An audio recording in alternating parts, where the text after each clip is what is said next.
बूढ़ा बाप। एक गांव में एक आदमी रहता था जो बहुत बूढ़ा हो चुका था, जिस वजह से उसे कम दिखाई देता था और बहुत कमज़ोर हो गया था। इसलिए अपनी बची कुची ज़िंदगी अपने बेटे के साथ बिता सके, इसलिए शहर में रह रहे उसके बेटे के घर रहने चला गया।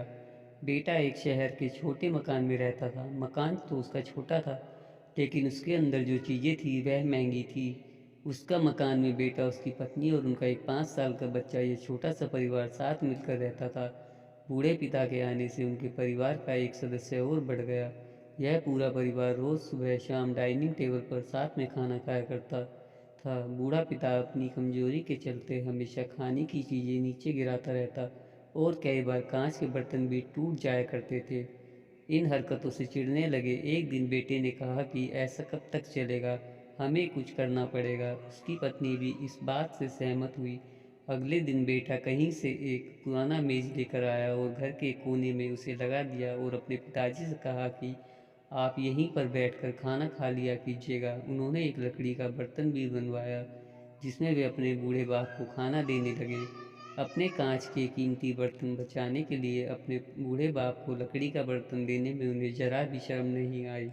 अब खाने का समय जब होता तो बूढ़ा बाप एक कोने में बैठकर खाता और बाकी का परिवार डाइनिंग टेबल पर खाना खाया करता। डाइनिंग टेबल पर बैठे बैठे दोनों पति पत्नी कभी कभी अपने बूढ़े बाप की तरफ देख लिया करते। बूढ़े बाप की आंखों में उन्हें आंसू भी नजर आते, मगर उन पर जैसे कोई असर ही नहीं होता। बूढ़े का पोता भी यह नज़ारा हमेशा देखता और वह अपने में ही खोया रहता।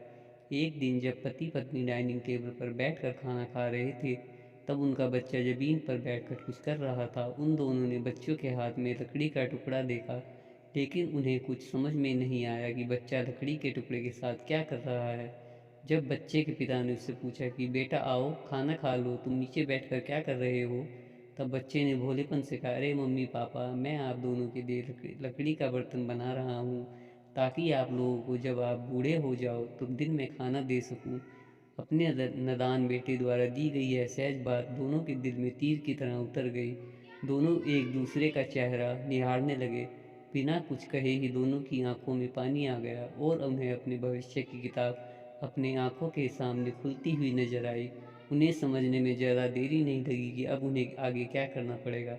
अगले दिन कमरे के कोने से वह पुराना मैच हट गया और अब बूढ़ा पिता और बाकी का परिवार साथ में मिलकर फिर से खाना खाने लगे।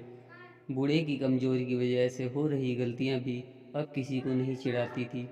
यह कहानी हमें बताती है, हर वह पत्ता जो आज हरा है वह कल सूखेगा और डाली से नीचे भी गिरेगा। इसलिए हमें अपने बड़े बूढ़ों का हमेशा ख्याल रखना चाहिए और हमें हमारे माता पिता और बुजुर्गों के साथ वैसा ही व्यवहार करना चाहिए जैसा हम चाहते हैं कि हमारे बूढ़े होने के बाद हमारे बच्चे हमारे साथ करें।